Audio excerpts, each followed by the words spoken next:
I got a coffee.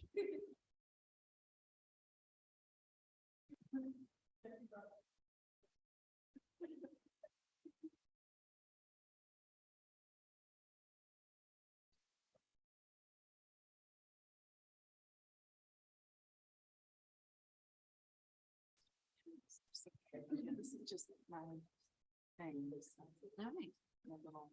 Yeah. You know, I was, yeah, it'll be, again, very brief. We'll wait a couple minutes. You know, can you see me? I stood behind this podium on Monday and I stood on my tippy toes the entire time. I wasn't up here long, but right? Like, thank you. I agree. I'm like 5 foot. Technically 4'11". Yeah. But yeah, it was just like.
Are you okay if I kick it off? Yeah. Okay. I just wanted to check. This is nice. I like the conversation.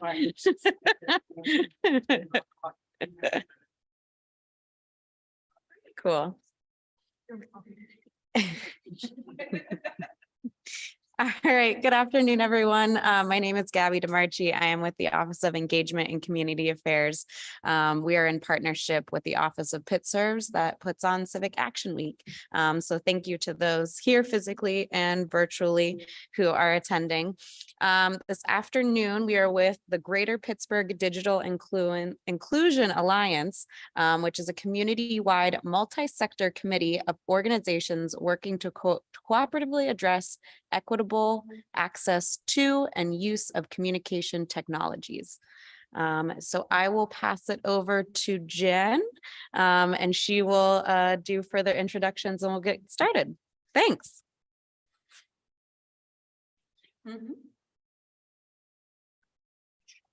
Little taller. Good afternoon, everybody. Thank you so much to the Pitt community for this opportunity to speak on behalf of the Greater Pittsburgh Digital Inclusion Alliance. My name is Jennifer Blatz, and I am here in my role as administrative coordinator for what we call the GPDIA.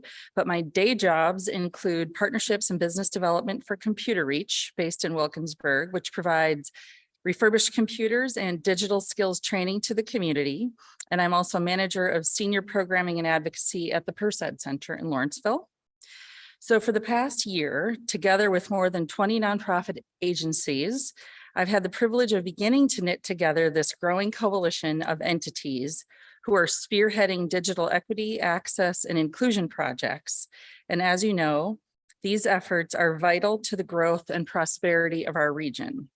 With the news that historic generation-altering amounts of resources were being made available to states to expand their high-speed internet access and digital skills support in the wake of the COVID-19 pandemic, the GPDIA began to take shape. A coalition of the willing, as we like to call it, and we are guided by a lot of great advice and support from the National Digital Inclusion Alliance, an organization based in our neighboring state of Ohio, and we are an affiliate of the NDIA. Before we go much further, let's talk about some of the terminology we like to use frequently. This is not our original idea, and thanks to the National Digital Inclusion Alliance, we can boil it down to this. The digital divide is the issue we want to address. Digital equity is the goal. Digital inclusion is the work. So let's say that again. It's easy. Easy, right? The digital divide is the issue we want to address. Digital equity is the goal. Digital inclusion is the work.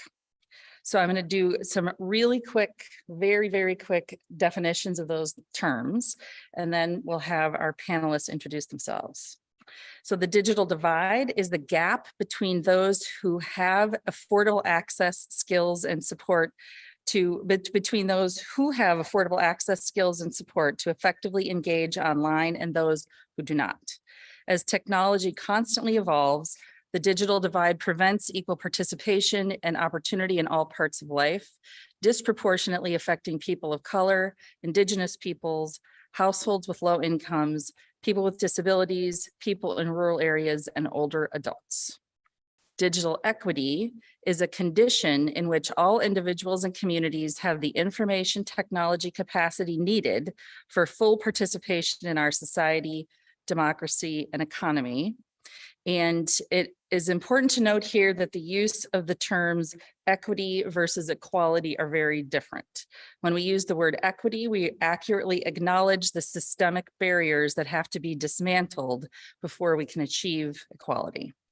And digital inclusion refers to the activities necessary to ensure that all individuals and communities, including the most disadvantaged, have access to and use of information and communication technologies, which includes 5 elements: affordable, robust broadband internet service, internet-enabled devices that meet the needs of their users, access to digital literacy skills training, quality technical support, and applications and online content designed to enable and encourage self-sufficiency, participation, and collaboration.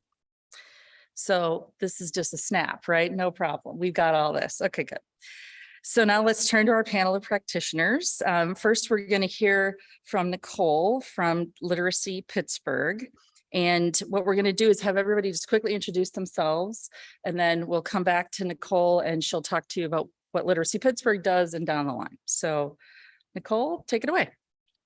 Hi, everyone. My name is Nicole Menino Johnson, and I'm with Literacy Pittsburgh. I'm the Special Projects Manager, and I oversee our digital skills program. Hi, everyone. My name is Cassandra Masters. I'm the Assistant Director with Age Friendly Greater Pittsburgh. Hello, everyone. My name is Justin Lewinter, and I am the Adult Services Program Manager at Macedonia FACE. And I'm Maddie Barnes. I work in the AgeWell office at the JCC. I'm the Director of Technology and Evidence-Based Programming. AgeWell is the accredited senior center within the Jewish Community Center in Squirrel Hill. So before we go, does anybody here have a specific question or any issue that They want to see addressed. you look like you want to say something, Sean? Okay, great. All right. So Nicole, take it away. So Literacy Pittsburgh is celebrating our 40th year. We were formerly known as the Greater Pittsburgh Literacy Council, or GPLC. Our mission is better lives through learning, and We have basic adult education in Allegheny and Beaver counties. And part of that basic education is our digital skills program. We serve adults. Our target is job seekers, immigrants, and refugees. We teach basic digital skills like how to use a computer, how to use a mouse, how to search the internet effectively, and some basic programs like Word, Excel, PowerPoint, and Google Docs. I wanted to talk today about kind of the profile of our learners and some of the barriers that they might face. So our learners have some barriers. For example, maybe they did not complete high school, and so they don't have a diploma, they don't have a GED. Some of our learners are immigrants or refugees. Some of our refugee population may not have had formal schooling or may have had interrupted education in their home countries, and that presents a barrier. And then we have people that maybe they had a bad experience with learning how to use computers before, and so they lack some confidence and potentially feel afraid. They're afraid they might break the computer. They're afraid that they just won't remember. There's lots of fears involved around breaking things. And some of our learners, maybe they just aren't really interested in technology, but now they're required to use it in order to perform their jobs, whereas before they could perform their jobs effectively without the use of a computer. I think of my mother when I think of this. She was a physical therapist for many, many years, and she hated the fact that she had to use an iPad and a computer in her later years in order to help her patients. She really just wanted to physically help her patients. So, some of our learners, they just want to come in quick and learn a skill that they need right away, or learn how to do something like, I need to pay a bill and I don't know how to do this, or I want to bookmark something, the home shopping center, so I can easily access it every time I get on here, or I want to bookmark the news that I want to watch. So it can be something very simple that seems daunting to them. And so our model is to provide class-based instruction for some of these things. Our classes are usually 6 sessions and they're about 2 hours. We also offer workshops, which is a one-time 2-hour session. And then we have what we call open lab time, where people can come in and it's basically walk-in help, and they can ask for help in whatever it is that they're looking to do, whether it's pay a bill or learn Excel or apply for a job, format their resume. So that's kind of the profile of some of our learners. And I also want to share some success stories. So we do digital skills in Allegheny and Beaver counties. We teach at our locations and also at the career links in both counties. One of our students in Beaver County, Kay, she came and took like every class that was offered. I think she had like 75 hours in our programs. While she was at the career link, there was a job fair and she was hired on the spot. And after she was hired, she was really excited, but all of the onboarding was virtual. And she was really, really nervous about joining a Zoom call to get oriented or filling out paperwork. So she continued to come to Open Lab, and we practiced Zoom calling with her so that she could do it for the first time, not in front of her new employer. And she kept coming back and filling out the paperwork and getting help. And now she's off and she's at her new job and she's successful. So I love that story because she was in our classes for all those hours, and then that led to a job directly. Another one of our students, we offer employee training in local employers. And this student has many years experience in her job, but didn't have the confidence or the background in using a computer. And she really struggled with even just manipulating a mouse. The the cursor would be going all over the place, and it was really frustrating. She had trouble just basic logging in. So we did 6 sessions in a class, and I would say she was our most improved. She was now successfully able to log in on her own every time, and she can manage things like printing out a paycheck or a pay stub, looking at her benefits, requesting time off, and all these things that are important. And she's able to do them independently now. So those are 2 of the success stories I'd like to share today. And thank you. Yeah.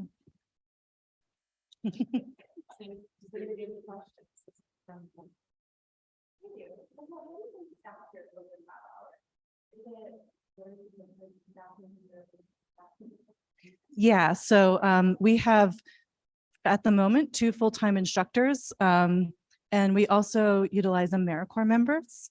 And so either a professional instructor or an AmeriCorps member staffs our open lab right now. We are in the process of hiring a second instructor as well, and looking toward the future of training volunteers.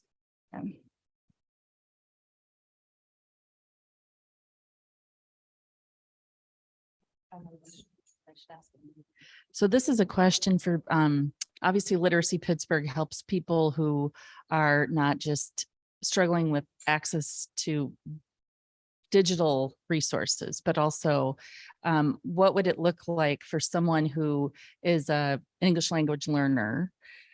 They would come to you, you would give them support, and then sort of encourage them to go into the sort of digital sphere, or what does that look like for someone who's really either learning English for the first time, or maybe, as you said, didn't finish school and is struggling with just general literacy stuff? So at Literacy Pittsburgh, we are incorporating digital skills in all of our English language learning classes. And also we have these standalone classes as well. So we promote the classes within our current students. We also lend out Chromebooks so they can participate in online classes, and we teach them how to use the Chromebook. We lend out Wi-Fi hotspots as well so that they can have access at home. And if a student wants to participate in a program and they don't know how to use a computer, they can come in and we'll help them figure out how to use the computer in order to participate in the class. And then the open lab has really caught on in the immigrant community as well. They'll come in with whatever their needs are and get help during the open lab time. In addition, we have offered specific computer classes geared toward English language learners in Carnegie at the Andrew Carnegie Library. And so we just kind of customize and focus a little more on vocabulary and take a little longer time to introduce the vocabulary. Thanks. All right, Cassandra. Hi, I'm with Age Friendly Greater Pittsburgh. Age Friendly is a worldwide movement. Communities raise their hand to say, I want to make my community more accessible, more welcoming to older folks, but also seeing that we're stronger when we bring generations together. So Age Friendly joined the national network in 2015, and we've been at the work ever since. We are a coalition of a lot of partners, all of which are here now. Plus, we have a bunch of other partners. We're close to over 100 partners who are in this work with us. We focus on transportation, housing, workforce development, digital access, and dementia-specific initiatives. Digital access is one of our newer kind of focus areas. We have work groups centered around all these focus areas, and digital access became a work group during COVID. So I figured I could just briefly kind of talk about some lessons learned during COVID specifically, because I think the whole notion of digital access really accelerated in importance as a result of the pandemic. So I think before the pandemic, digital access for anyone, regardless of age, wasn't really seen. Sometimes it was just seen as kind of an add-on, like, oh, that would be nice if my 80-year-old grandma knew how to get on email, but it's not necessary. I'd rather make sure that she has access to get to the doctor. But then, as we saw with the pandemic, everyone was staying home, and internet has become more and more seen as a basic need. People are viewing it as a basic utility in the same way that water is, or heating for your house. Digital access is just as important as access to food, housing, work, all of those things. So during the pandemic, I think we kind of saw both the demand for digital access increase, but we also started to see gaps, especially for older folks, and what they needed the internet for, what they felt comfortable using the internet for, and what more was possible using the internet. So just to kind of frame it a little bit for Allegheny County, so we did a survey in 2021. We surveyed over 1,600 people across the county, ages 45 and older. And we asked questions like, how would you rate your community? Is it excellent? Is it poor? And then we also asked questions like, how do you get around in your community? What does access to internet look like in your community? We found that 29% of older adults, 65 and older, rated their technology skills as being excellent or very good. It's a high number, but it's not very high. And then when you break that down by race, only about 19% of our Black neighbors would rate their skills as excellent or very good. So obviously inequities come into play. I'm sorry, I said 14%, so it's even lower. I was being optimistic. So we know that there are a lot of inequities when it comes to both digital access, but then also what Nicole was saying with just general confidence around digital technology. People might have it in front of them, but do they use it? Do they use it confidently? Do they use it safely? So we found that there are wide inequities in how people rate their own digital access and digital skills. And then I think the other point with that came out of the pandemic for older adults using technology is the types of digital access that people had. So I think it's a fair assumption to say, oh, seniors mostly just use the internet for like telemedicine. Or just to order prescriptions online. So really like those basic everyday needs. And of course we found that, but there are also over half of our survey respondents said that they used the internet to do things like order groceries, but they also used the internet for things like joining community meetings or helping their grandkids get on to online schooling. So I think the pandemic, of course, raised the importance of digital access for older folks, but it also raised kind of awareness about all the different needs and uses of the internet for older adults. And now I think we're all kind of trying to adjust to how we meet that growing need and move beyond just telemedicine and making sure someone can get online with their doctor. So as more and more things move online, so too are older adults moving on to online for those things. And then I'll just say one other example that I always remind myself of. So when the vaccines came out in February 2021, it was like a mad scramble, especially because it was for a while, it was only you had to be 60 or older, or 50 or older, immunocompromised for it. All of the registration was online. And we saw that as a big issue. We're like, oh my gosh, all these older folks, like they need to be vaccinated. They want to be vaccinated, but that link is like the longest URL you've ever seen. And it requires like 10 pages. If you miss one required box, like you get kicked off, like complicated forms. So we really saw that as an opportunity to kind of support vaccine outreach to say, like, we can do the back end of registering people. We can just use a normal phone call. Like we can still use a landline, call someone and say, we want to get you to your vaccine. Can we help you get signed up? What do you need? Here's all the information that you need. And this is what we need to get you there. So we were able to kind of work and really advocate for low tech, low barrier opportunities for things like vaccinations. You could apply that to any other critical need for communities.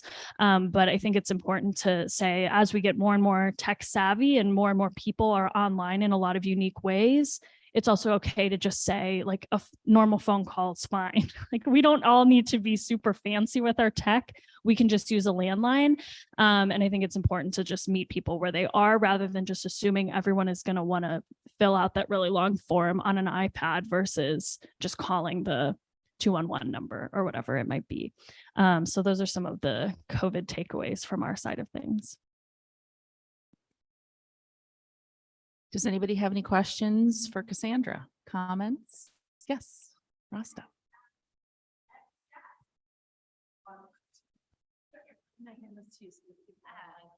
Okay, I am Rosta Farzan. I am a faculty in the School of Computing and Information. And so I'm particularly interested in the point that you made in the as the last kind of like the balance between providing these low tech, low barrier solutions and providing training. And so where do you kind of see that balance? And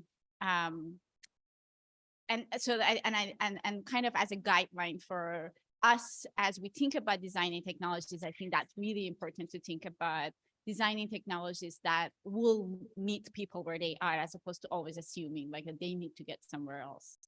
Yeah, that's a great question. I think Maddie and Justin will both touch on this. Having personalized solutions, having that one-on-one connection with someone is so important, and truly being able to meet them where they are. So if someone comes into a senior center is like, I don't know anything about the computer. If it were me, I would say, what do you wish you could do on the computer, rather than saying, let me teach you these 10 things that I do every day online, without knowing that that's really what they care about. So I think having that individualized, personalized connection is really important. And then I also think like, just now, especially, we have so many diverse types of phones. Like we have kind of low tech phones, we have the really high tech smartphones, but even on a high tech smartphone, you can kind of just get down to the basics.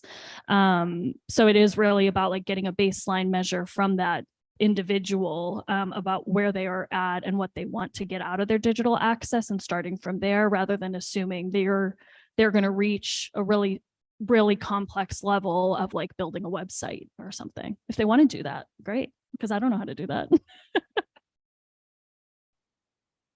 Anyone else have questions for Cassandra? I'll just throw in a little tidbit to the older adult mix here. At AARP, where I used to work, we had 40,000 volunteers. And guess how many people were on our volunteer tech help desk? 2. Yes. So what I'll also say about older adults is they are very good at doing peer-to-peer learning and finding support in their networks. And I think anything we can be doing to think about how to support those efforts, including volunteers and training for other older adults to help their peers, whether it's in senior high rises or whatever, I think it's just it's really, the whole is more than the sum of its parts, for sure. So just wanted to make that little comment. Yeah, and I think I've seen this with my grandma. Like, one time I mentioned the word algorithm to her, and I realized, I'm like, she was like, what are you talking about? So I think it's like having that peer-to-peer connection is really helpful too, because people are using their frame of reference for technology. Like someone might compare faxing to something that we do now, rather than bringing up all these big, and not that my grandma was like, I don't know what that means and I don't want to learn, but she was like, that's not a daily word that I use. Whereas I'm like, oh, the algorithm. So using that peer-to-peer language is helpful too. Yes, absolutely. Yes, yeah.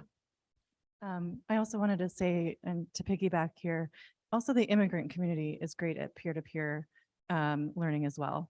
And culturally, they may be more of an oral society and get their information by talking to their friends or talking to their neighbors. So I think that applies, and not to just seniors.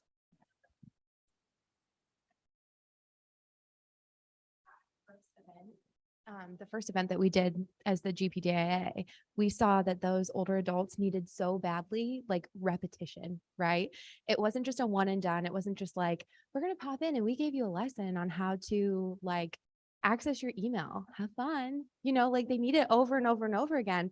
And I see this with my own mother, who I swear I have tried so hard to help, and it's like, you do not go to the internet by typing Google into your mail search bar, right? Like no matter how many times I tell you, it takes like 4 or 5, for it to like really click. And I think that that's what a couple of those ladies on that panel had said. And so again, thinking through like, how can we make a sustainable network of those like digital navigators that we always talk about, but just out of each other's friend groups, right? So Pitt would like to help with that.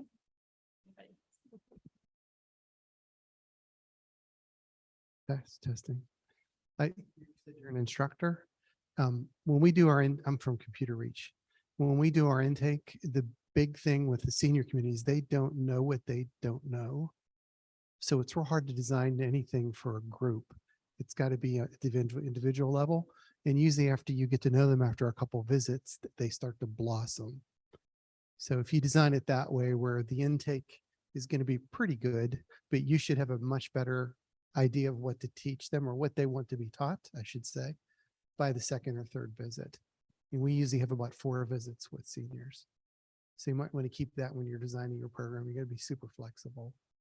And then to your thing about peer learning, in the first event we had in June, one of the panelists was Mel Lewis. He went from not having a computer in his apartment to now being the tech support guy for the entire building. Yeah. So, and he loves it. He loves that role. Everybody looks to him. So there is a lot of peer-to-peer support. Justin. All right. I'm with Macedonia Face. We're a social service organization, nonprofit based out of the Hill District. We offer programming for youth from birth all the way through older adults. Specifically as the adult services program manager, I'm going to talk more today about our work with older adults as it pertains to this topic.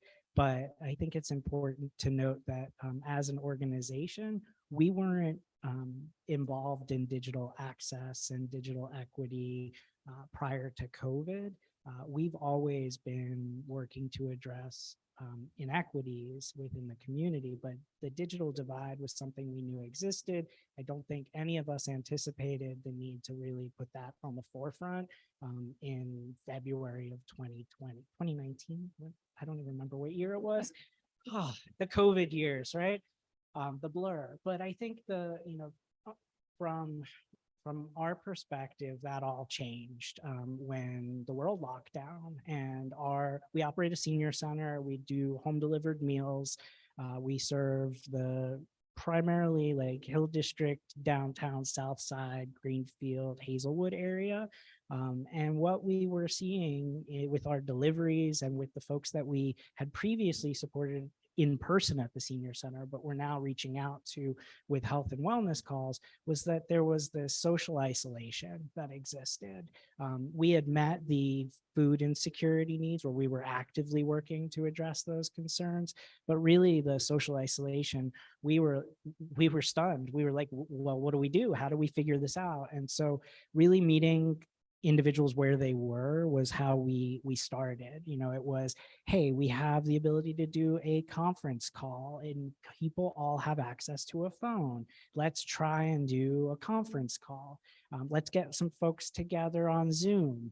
Well, we didn't know whether that was going to be successful or not. And so we really did a survey of a lot of the folks, the older adults that we worked with, many of which had smartphones, but did not have access to a device, didn't have internet. And so it really became something that we looked at, okay, well, how do we address this? We know we need to get devices to people, but we also know we need to get internet access. And then there's the whole digital literacy piece, which we've been talking about, or everybody can talk about. And anybody that thinks about an older adult certainly immediately thinks, oh, there's definitely a difference between growing up with technology now versus not having it in the classroom as a younger child. So I think there's definitely a sense on our end that in order to support that, we had to look at what are the resources that existed. And that's how I remember early on in COVID connecting with Jen when she was at AARP, and then connecting with Age Friendly Greater Pittsburgh, because I was just looking for anybody who was doing this work at that time. I was completely unfamiliar with it. We connected early on with Maddie and the things that were happening at the JCC, talking to Computer Reach. So everybody that's in this room, I've been talking to for years now. However, at the time, we didn't know what we were doing, and everybody was doing different things, and we were all trying different things. Macedonia Face decided to become a sponsor of Comcast Internet. That was an interesting process, supporting people with getting connected with a technician and having them come into their home and install it. Getting people devices wasn't really as much of an issue early on. And it's still, I mean, even now it's relatively easy, but that learning piece is really where we, spent most of our time and energy, and to this day are still spending a lot of time doing that.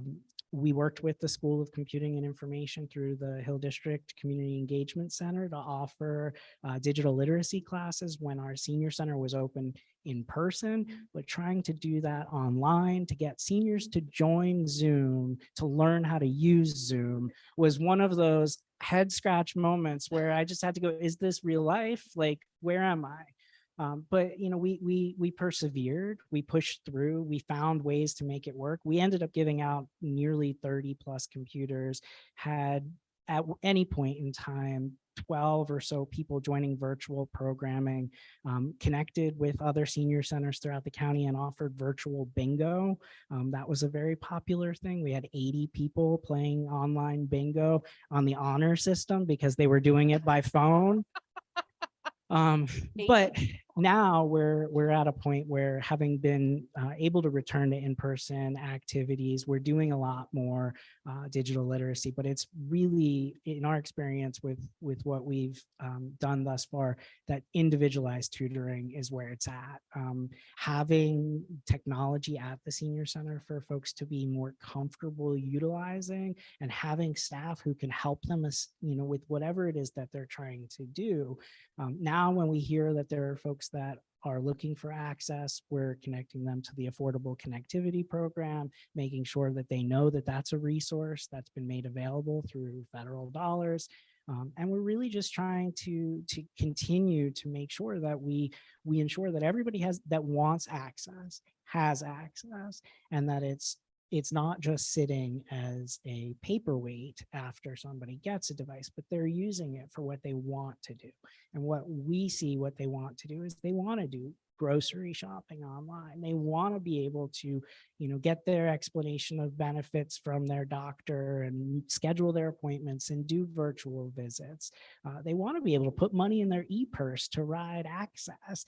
The stuff that we do at the senior center to support them now, a lot of folks have realized, because of what we've all endured, that they want to learn. But I think it's about having the right resources and the understanding and the patience, and really just the perseverance to say, this is never going to go away. We need to be, we all age. So there are going to be new older adults that have yet to have these same opportunities that we're making available now. And so I'm grateful to be part of such a collaborative where, when there's a question and we don't know how to answer it, there's others that have possibly done it before, but we were all figuring it out 3 years ago, and we've made a lot of progress since then. And I'm really proud of where we are today.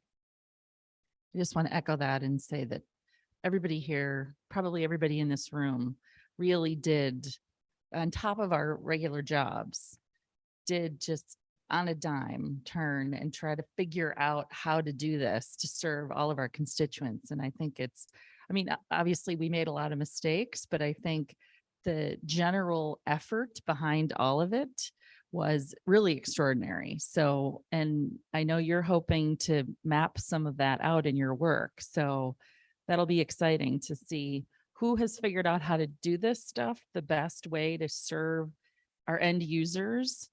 And so I just want to really thank you all for everything that you did, because it was bananas, but we somehow managed to persevere. So Maddie, take it away. All right. Well, I'm going to continue with the older adult theme. So, like I said, I'm with AgeWell at the JCC. AgeWell Pittsburgh is a wider network with a few different organizations in the area, but AgeWell at the JCC is the senior center within the Jewish Community Center. So more of the social recreational activities. We're a big fitness site. We have a lunch program. People come to do a lot of things. So going to bring it back again with the COVID theme. When we had to shut down our doors during COVID, it was actually kind of good timing with one of the programs we acquired, called the Virtual Senior Academy. It was created in 2017 by the Jewish Healthcare Foundation, pretty much as an online senior center, and we were familiar with it and promoted it, but we took over the program right when we had to close our doors. So we started promoting that heavily because, again, as mentioned, social isolation is always a prominent issue for older adults, but especially during COVID. So this was kind of a way for folks who had internet access to get on this program. The platform uses Zoom, but it's kind of the classes and activities they'd be doing in an in-person senior center online. So that was a great program. We are still doing that program. It's Virtual Senior Academy. It was intended for adults 16 and older in the greater Pittsburgh area, but I had people over the pandemic just kind of like Googling for maybe their parents, like online classes for seniors, and the Virtual Senior Academy would pop up. So I've had people from over the country and a few people from other parts of the world join. Just have to keep in mind classes are Eastern Standard Time, but that's been a great program to get people together all online, and it's free to make it more accessible. And at the JCC, we also are doing more of this, like we're doing now, this hybrid programming. So some people want to come back in person and are able to, but we also we didn't want to completely stop doing the online thing. People might that be homebound or lack transportation, or for whatever reason, we wanted to keep the online option alive. So we are doing a lot more of that hybrid programming. So the Virtual Senior Academy is one program we do. We also started working with Pitt, with their School of Computing and Information, about last year through the iSTRS program. We reached out inquiring about having students as tech tutors for our older adults, because the Virtual Senior Academy was great and we were promoting these different programs, but so many people came in asking, can you help me get on this website? How all the questions surrounding that. So we decided we needed some more individualized help. So we worked with University of Pittsburgh students to serve as one-on-one tech tutors.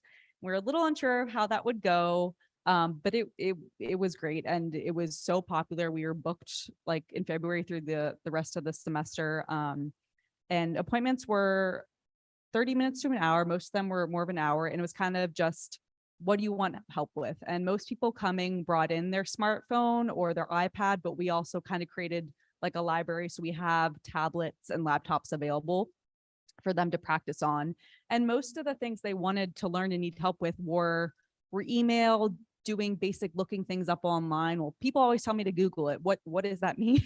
Those kind of things, and showing them how to access apps and all those kind of things. So that was a great experience, and we are still doing that now. We have tech tutors working with our older adults, and it's great experience having that intergenerational experience, because working with an older adult is different than working with a peer. So learning those kind of communication skills, I think, is really helpful.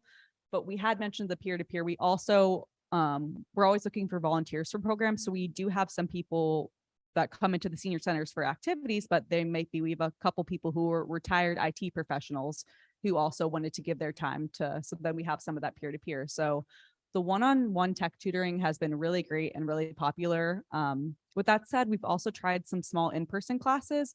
Literacy Pittsburgh came out and did some classes, and those were the internet basics classes, kind of going on how to get online, how to use email, because there are other programs out there, maybe more workforce development, which I think is great too, but the population we see is more retired, coming for more social programs.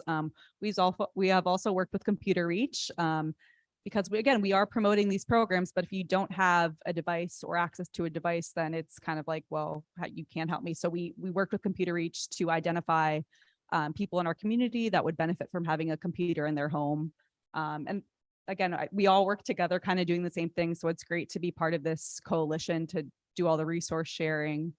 But yeah, we've learned a lot of things over the past few years. And one of them is that this digital age is here to stay, and pandemic or no pandemic, getting people connected to resources and having some level of digital literacy is really important. So we're really proud to continue to offer these kind of programs at the JCC and work with other agencies in the area, not just limited to older adults.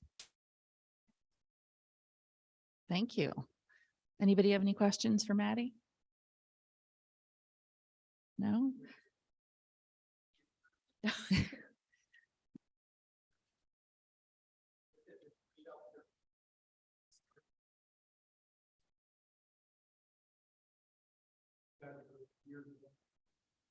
Well, yeah, we are very great timing for us to take over the virtual senior academy. So props to the Jewish Healthcare Foundation for creating that and then giving it to us. Yes. Yeah. And we've been, something of the pandemic is doing outreach. It's obviously something we haven't been able to do, but that's something we're starting to do again. So trying to go out to more senior high rises, especially in areas that don't have a senior center right there, and just making sure folks are aware of our resources. And if they have a community room in their building where they can sit in a class together or participate. So we hope to get more into doing some more of that outreach as everyone hopefully stays healthy.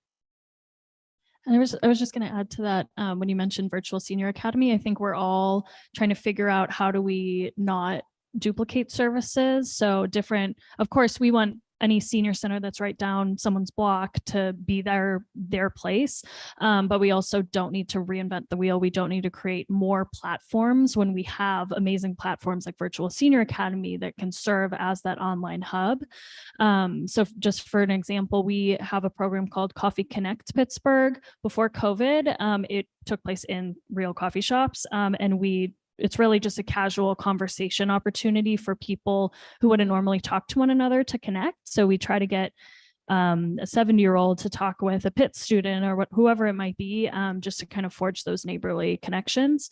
COVID happened. We're like, I think we could do this online. So we were able to shift it online, but rather than us just trying to promote it on our social media and hoping for the best, we were able to use the Virtual Senior Academy's platform. So people who were already using VSA were able to see it, and we were able to kind of gain that audience and then also have our Coffee Connect audience. And it's been happening twice a month, every month since 2020, which is really cool. And it's like the same crew of people. One woman lives in Wisconsin and she's like there all the time.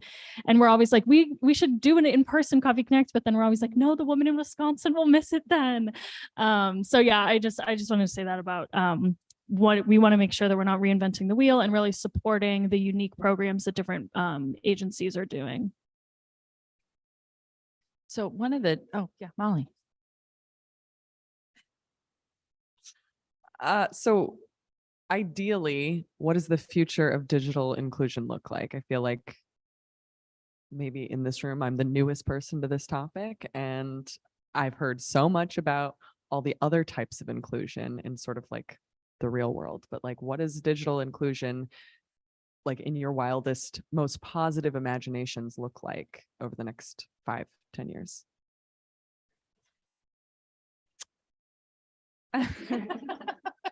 I'll say briefly what Cassandra mentioned with internet access being kind of just like a utility, something that's considered a basic need that's included in these programs and that's affordable. So having the affordable access to the internet is one pillar. I think going off of that, internet speed and reliability is very important. I think there are most places in urban areas that have some sort of internet coverage, but it might not be able to handle 5 students who are doing school from home, or might not be able to handle 2 parents working from home. So I think that access, and then also if we think about rural connectivity, that's a huge issue. So ideally, like everyone is connected in an affordable way and it's fast and reliable. That doesn't even get into the digital literacy piece, but I think that is like the core thing that especially this coalition, I think is going to be really interested in. And there's a lot of federal funding and legislation that's coming down the pipeline to try to make sure that the broadband access is equitable. For the skills, I envision like open labs all over the place where people can still have the face-to-face connection in person and feel supported in learning how to use the technology that's new to them.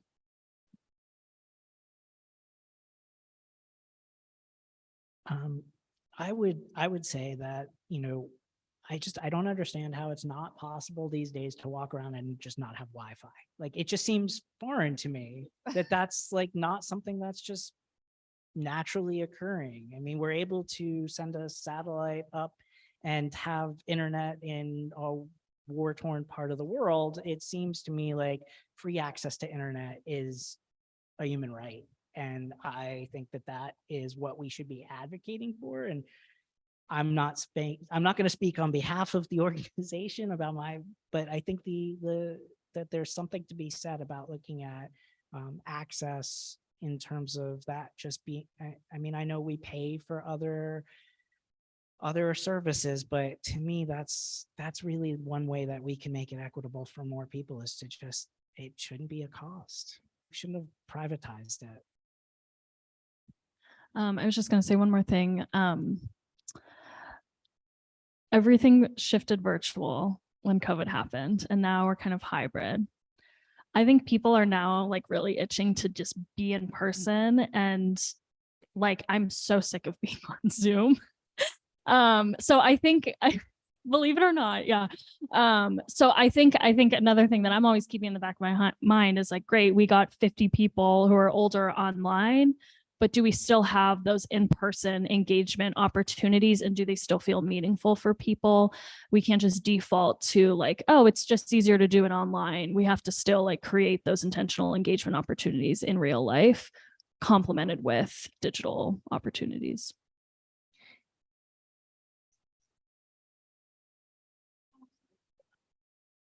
I got a mic and everything. Right, so you guys have all done really fantastic work, and it's great hearing about the different types of approaches and platforms that you've developed. But there's also, we have a pretty big population. And so one of the things I've been thinking about, and I'd love to hear your thoughts on this, are what would it actually take workforce-wise to be able to scale up to the amount that you think is needed? I mean, we are looking at, broadband funding and digital inclusion funding coming out soon. So I'm interested in hearing your thoughts on what kind of workforce do you think, to actually address the needs that you're seeing at the scale that they need to be met?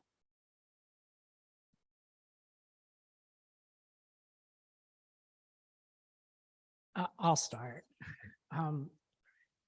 So I really like the community-centered model for learning and access, because not everybody has the same need for the same access, right? Not everybody wants to have a device. So having access to a device doesn't mean owning a device. It means having the ability to go somewhere where you have friendly, supportive individuals who are going to be able to assist you with that. And so one of the things that we have talked about as part of the digital access work group is creating learning hubs in the community. And I think that is, to answer your question about scalable, I think, I can only focus on a specific community and say, what would it look like in the Hill District?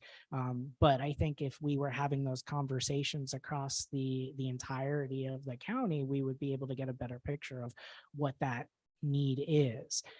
But we've said it before that it's going to require people who are educationally able to support older adults in, having the patience and navigating the tools that they're using. And that's a diverse range of tools. It's everything from a phone all the way to a laptop, and having the individuals that are knowledgeable about answering questions, but also developing a sense of trust that they're safe there, that's that they can trust that individual and know that they're not going to be the victim of any sort of fraud or abuse. And I think that we're going to have to invest significantly in that area if that's the future of this work.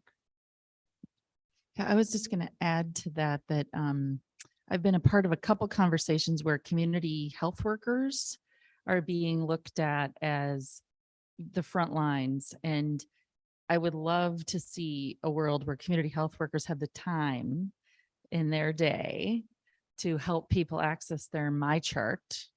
But I think we need a combination of people trained as social workers and the tech support. I mean, I think we've all kind of joked that it's like impossible to teach your own parents how to use technology, but I could train anybody else but a member of my family, literally. So there is definitely a special sauce, I think, to doing the one-on-one training. And Putting together, I think like at CCAC or someplace like that, a module where people who might be interested in customer service could try some of this out and figure out if they actually can teach somebody, whether it's in person or on the phone, like how do you attach something to an email? I wouldn't know how to explain that to someone over the phone, but somebody could probably teach me how to do that. Yes. You all talk loud. You all have referenced using volunteer assistance anyways, but I think, you're talking about things that do require pretty specialized skills and can certainly require very specialized skills. And it's been mentioned too, everybody, learns in a different way and you need very personalized approaches. And so some of those might be fairly easy, but simply knowing how to use a computer doesn't necessarily mean you can teach it to someone else. So there are educational skills and teaching skills and patience and social work related skills. But many of you are relying on volunteers. So how do you bridge that gap between going from, something that's seen as not having a lot of funding and relying heavily on volunteers and not taking specialized, training to creating, shifting towards the kind of workforce that would be needed to really create these kinds of programs that would get enough digital navigators out there to be in every community and meeting the needs of all of these different populations. Because even though many of you have talked about seniors, they're not a single block either. There's a couple of different generations in that category. There's a big issue. We're in a community with public transportation. So sometimes when there is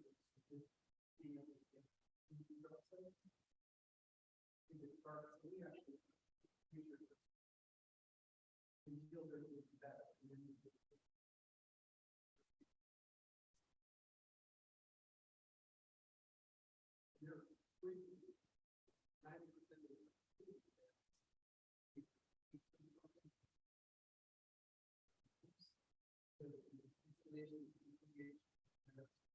Something that we have to tell our excellent one role in the eyeballs for the patients.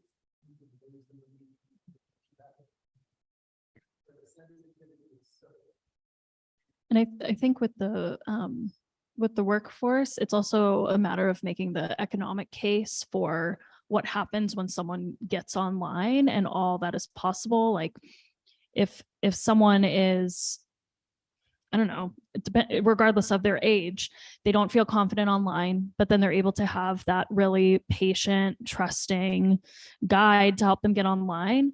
They might then become a really great employee of a company and they would then be contributing in that way. And then they're able to continue to contribute to the economy in that way. Of course, digital access moves beyond just what being online contributes to other people. It's more about the individual, but also I think there is an economic case to be made about the more people that are online, the more kind of economic power the internet has. Yeah, to add on to that, hi everybody. I used to work at Apple, and I was a software tester before that. And so a lot of my job was actually teaching people, often elderly people, how to use their devices and how to get online. It wasn't always Apple related. It was just like, oh, you need help doing this and I hate my job and I'd rather talk to you. So yes, I'd love to help you. And that was my favorite part of my job, but it wasn't what they paid me for. So I think it comes down to, as a society, we need to decide if we're willing to pay for this service, because there is a whole host of people willing and able to do this. It's fun.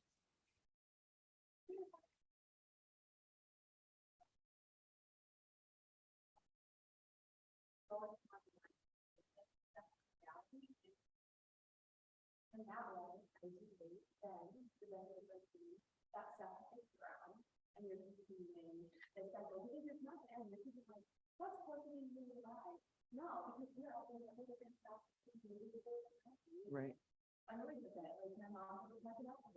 Well, and this intersects with the issue of like having an underclass of young people who weren't able to get college degrees because they're too expensive. And so they end up stuck in customer service and sales.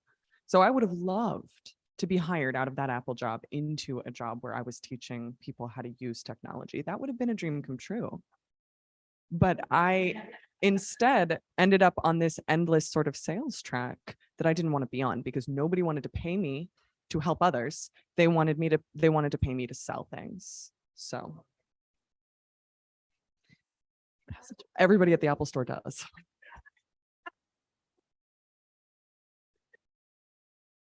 Well, lots of really great ideas. So I want to go back to like two questions before I think she asked about kind of what the future looks like, and think about what I heard was all kind of much more of the immediate things, and like what is going to happen once everyone has access and once everyone knows some of the basics. So what are some of those challenges? Because it seems like we need to be looking there to be ready for that. So like the safety issue that you talked, I think is something that now if we teach people to how to Google, then we're also expose them to possibilities of lots of other challenges. So that kind of as where are those and how do we think about that? And then the other, as someone from university, a question, where do you see the role of all of you as more like working more directly with the communities, and us as the universities? How do we make these collaborations? I know that CECs are one model of that, but where do you see our role, and how can we work better? Like as someone who is extremely interested in this work, what are the things that you think we can actually do?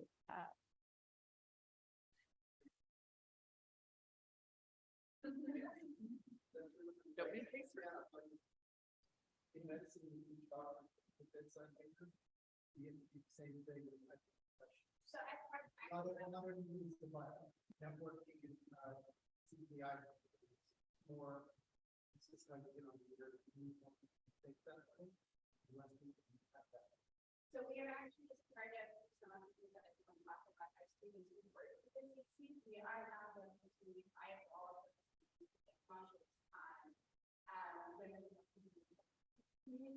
these modules have for our students who should work. So yeah, I think that's something that we acknowledge we are waiting for your measurements.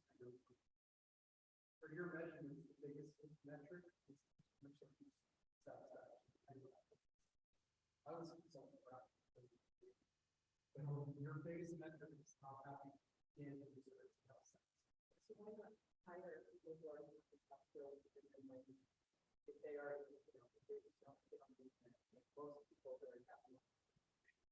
I think we need a community mic in here. I want to just kind of piggyback on what everybody's saying. I think digital navigators should be a paid position, and kind of to answer your question, like to add to workforce, ideally they would be paid and it would be a sustaining wage. And then you will have the kind of support that people need, and you're expanding the workforce. And people will know what that means, digital navigator. Like right now, nobody knows what you're talking about if you say digital navigator. But it should be like a profession that's looked to as, oh, you're kind of like part, I'm helping you use your computer, part social worker, part customer service agent. In order to have this, we would need a comprehensive training that teaches people all those skills, the soft skills, how to refer people to social services, because people, they just come in and they have needs. Like, I need to send this paperwork to human resources because I'm on medical leave, and it all has to be done online. So now you're getting into kind of social work and referrals and how to communicate with your human resources department. So yeah, I think it should be paid. And I don't know how many people that would be like per capita, but like, you know, somewhere each neighborhood or like group of neighborhoods, regions would have access to it and know where to go. I think that would be a great thing.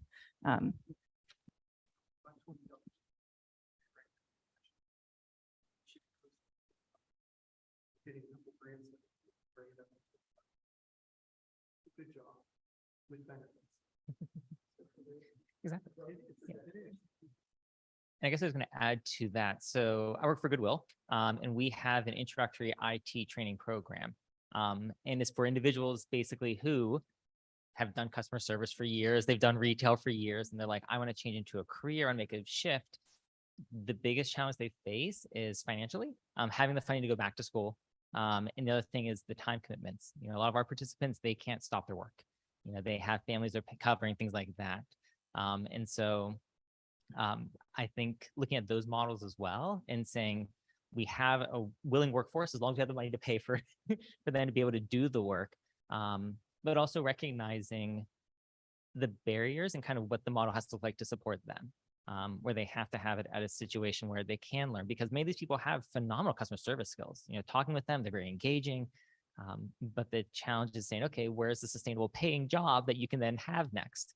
And actually the reality I think a lot of us are facing, even when it comes to finding positions for digital skills instructors, is a very, very hard time. It takes months to find one person, because Nicole and I know each other for for long enough that we've gone through this experience together. And a big challenge is, that skill set where you're like, hey, can someone teach? But they have the knowledge base, and trying to find that really big balance that they can do that individual support and care. But that's the whole battle I think a lot of us are facing who oversee programs, is where do we find these individuals? Because those who really are talented, they're finding jobs at really high paying companies. And so it's this kind of point where we're really trying to navigate. I think a lot of us here doing this sort of work, we're trying to figure out, okay, what's that look like when it comes to training individuals who are going to be that support staff? Part of a lot of this funding is talking about there being that support systems in place for IT. Where are those people going to come from? Volunteers are great, but at the same time, volunteer can always decide next day they're done and they're not volunteering anymore. Sometimes, I'm sorry, aren't always the best people to send to people's homes if you don't have the right insurance. Like our employees are bonded, they have background checks and everything. I don't think you should just randomly send volunteers out, because some people that are child abusers or whatever look for soft spots in churches and nonprofits. So I think you need to really train your digital navigators and vet them thoroughly. The two we have are new college graduates working on their master's degree, and they already did tech support at their universities. So they came with really good references. They were glowing. Oh yeah, he helped me, and he helped all the teachers here. That's what we wanted to hear. Great customer service. So, and also one more thing about the Alliance here. I think we're doing a good job of not trying to recreate the wheel. There's no way Computer Reach can do what Goodwill does. And I know you're starting a library system in Beaver County. We can't do that. Virtual Senior Academy is fantastic. We're not going to try to recreate that again.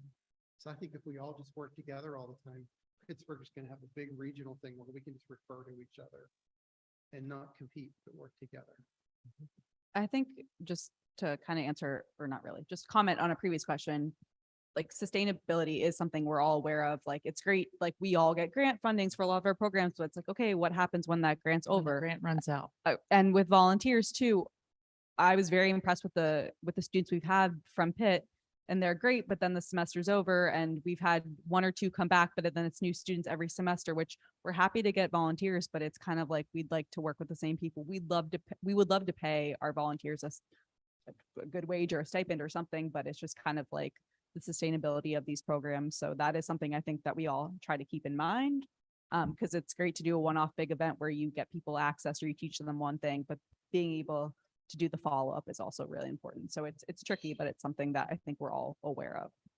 I think another thing that, to your point about like how could universities kind of support this work, is trying to identify what the right metrics for success are and trying to measure impact in a way that's helpful and that we can all use to kind of make the case to funders to say, like, look at the impact that these programs have had on the population we serve, and like, this is the dollar equivalent of the impact or whatever it might be. And the GPDIA working group for support is going to be working on trying to figure out, like, what are all the different evaluation surveys that we all use to try to say, like, did you find this helpful? What did you learn? What did you wish you did learn? And try to see if there's a way that we can kind of streamline that evaluation so that all the people who are providing tech support are asking similar questions. So we could also kind of have like a county-wide look at here's what's going really well across the county for tech support, and here's where we need more support. X Foundation, can you help us fund that? So I want to be mindful of the time, and it is after 5. So I know this could go on forever, probably. Does anybody have any closing burning thought that they want to share? We could have had a whole other conversation about affordability and how that's a barrier. But I think for today, we've definitely demonstrated that working together collaboratively is the key. And we're going to continue to do that. And we hope that all of you in this room are going to join our work groups and throw in with our effort, right? And Kate works here at Pitt, and she has been extraordinarily helpful to our coalition effort as well. So I want to thank you for that. And thank you, Gabby, for helping us organize all of this. So we appreciate the venue. And since the theme of Civic Engagement Week is the path to joy and liberation, I was like, wow, okay. Pitt, like you're just going for it. I loved it. And I was at a meeting the other day and I was reminded that, and this is kind of in keeping with that theme, Congressman John Lewis said that access to broadband is the 21st century equivalent of the civil rights movement. That is what we're doing in this room. So, and I think that's really true. I mean, I do think that trying to think about how we do all of this stuff, we can get really tangled up in the grind, but what we're doing and encouraging people to use technology to make their lives better is extraordinarily important. So thank you all for being here and for being part of this effort. And we hope to see you all again. So thank you. Thank you. Thanks, everybody.